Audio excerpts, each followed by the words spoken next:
In this episode, we focus on how ethics becomes real in security leadership, because ethics is not mainly a poster on a wall or a statement in a handbook. Ethics shows up in the daily decisions that shape how people are treated, how risks are handled, and how truth is communicated when the organization is under pressure. The ISC2 Code of Ethics provides a set of guiding principles for professional behavior, and the challenge is turning those principles into practical leadership decisions that employees can see and trust. Beginners sometimes assume ethics is a separate topic from security operations, but in reality, ethics influences security outcomes because it determines whether people report problems, whether leaders hide inconvenient truths, and whether controls are applied fairly. Promoting an ethical code is therefore not only about being a good person. It is about building a security culture that can sustain long-term trust. In a world where security work often involves sensitive information and high-stakes trade-offs, ethical leadership reduces chaos and reduces harm. Our goal is to explain how to promote an ethics code by making consistent, visible choices in real situations, especially when shortcuts and secrecy feel tempting. Before we continue, a quick note. This audio course is a companion to our course companion books. The first book is about the exam and provides detailed information on how to pass it best. The second book is a Kindle-only ebook that contains 1,000 flashcards that can be used on your mobile device or Kindle. Check them both out at cyber.author.me in the Bare Metal Study Guide series.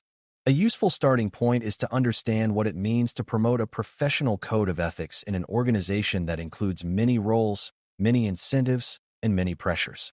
Promoting a code is not just saying it exists. It is aligning policies, expectations, and leadership behavior so the code becomes the normal way decisions are made. When leaders model ethical behavior, people learn that honesty and responsibility are valued even when mistakes happen. When leaders ignore ethical principles, people learn that results matter more than integrity, and that lesson spreads quickly. Ethical promotion also means making the code relevant to daily work, because abstract principles can feel distant to beginners who are just trying to understand cybersecurity basics. The best way to make it relevant is to connect ethical principles to recurring security situations, like handling vulnerabilities, managing incidents, reporting risks, and protecting privacy. When people see that ethics helps them decide what to do when the rules are unclear, the code becomes practical.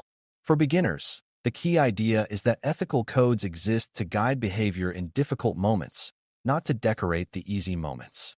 Ethical leadership decisions often begin with the commitment to protect the public and minimize harm, because security exists to reduce harm from misuse of technology and information. In practice, this principle influences how you handle vulnerabilities and incidents. For example, if you discover a serious weakness, ethical leadership means taking it seriously even if it is embarrassing or inconvenient, because ignoring it increases the chance of real harm to users. It also means balancing speed with safety when deploying fixes, because rushed changes can cause outages that also harm people. When incidents happen, ethical leadership means focusing on containment and protection, not on hiding information to protect reputation at the expense of impacted individuals. This does not mean releasing sensitive details carelessly, but it does mean making decisions that prioritize reducing harm. For beginners, the key lesson is that security decisions often affect people who never agreed to take on extra risk, and ethical leadership keeps those people in mind even when internal pressure is intense. Another ethical principle is acting honorably, honestly, justly, responsibly, and legally, and this is where everyday leadership decisions become a powerful teaching tool. Honesty in security leadership includes telling the truth about risk, even when the truth is uncomfortable. It includes not exaggerating threats to get budget and not minimizing threats to avoid difficult work. Responsibility includes owning decisions and learning from failures rather than shifting blame. Justice includes applying policies fairly, such as not punishing some teams for mistakes while excusing others, and not using security policies as a tool for personal power.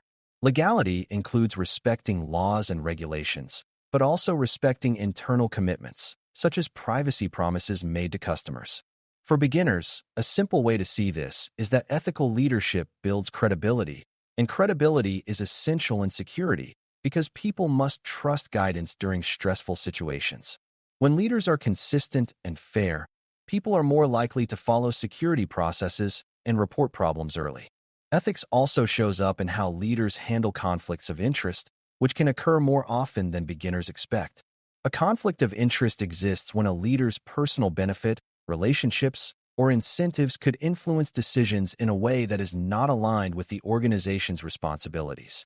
In security, conflicts might involve vendor relationships, consulting opportunities, or internal politics where leaders may be tempted to protect their own reputation.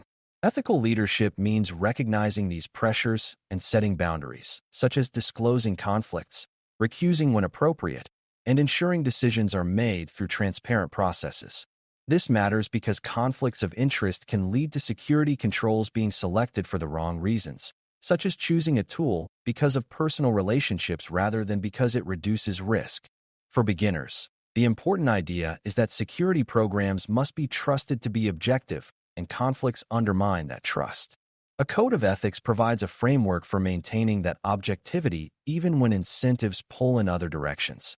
Promoting an ethics code also involves protecting confidentiality and privacy responsibly, because security leaders often have access to sensitive information about people and operations.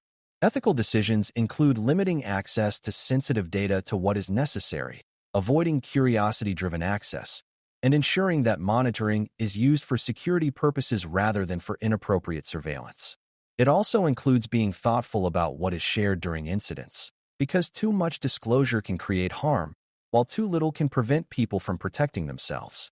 Leaders must balance transparency with protection, and that balance is easier when it is guided by ethical principles rather than by fear. For beginners, it helps to recognize that privacy is not the enemy of security. Privacy is often the goal that security protects. Ethical leadership treats personal data with respect and ensures that security controls do not become a way to violate the dignity of individuals. When teams see that leaders are careful with sensitive information, they are more likely to be careful as well. A key way ethics becomes practical is through how leaders handle reporting and escalation of bad news. Security work generates bad news. Vulnerabilities are found, controls fail, and incidents happen. Leaders can either create a culture where bad news is punished or a culture where bad news is treated as valuable information that helps the organization improve. Ethical leadership promotes the second culture by encouraging early reporting, protecting people who report issues in good faith, and focusing on root causes rather than scapegoats. This does not mean ignoring accountability, but it means designing accountability to improve the system rather than to create fear. For beginners, this is crucial because new learners often worry about making mistakes and may hide problems if they fear consequences.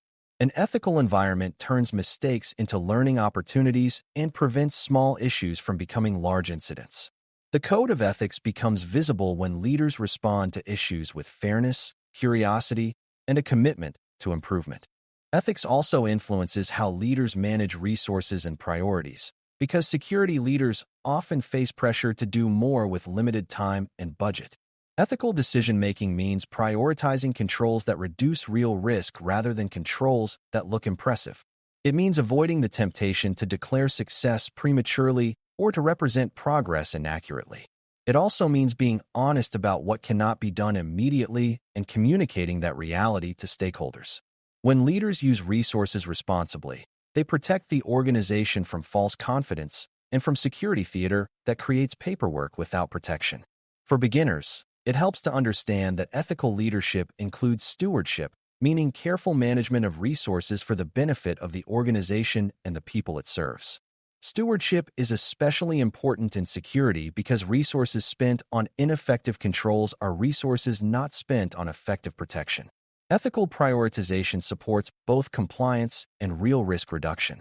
Finally, promoting a professional ethics code requires leaders to make ethics part of the organization's everyday language without turning it into moralizing. People respond poorly to lectures, especially in high-pressure environments, but they respond well to clear expectations, consistent consequences, and visible examples. Leaders can promote ethics by including ethical considerations in decision discussions, such as asking what harms are possible, what obligations exist, and what evidence supports our claims.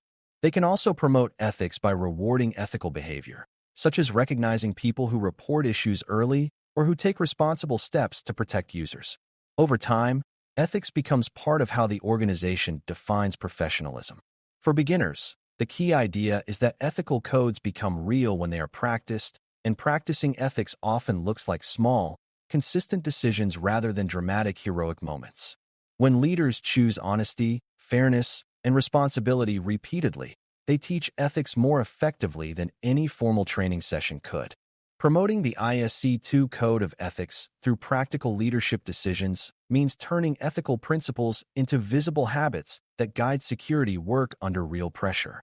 Leaders promote ethics by prioritizing harm reduction, telling the truth about risk without exaggeration or denial, and applying policies fairly and legally.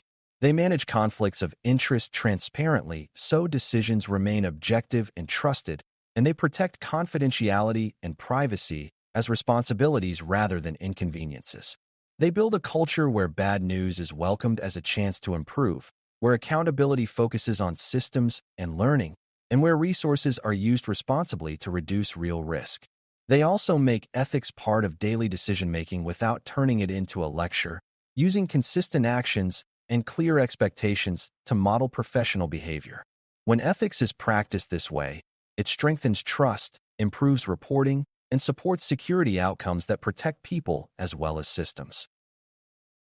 Thanks for listening. For more audio courses, daily newsletters, and more, please visit baremetalcyber.com.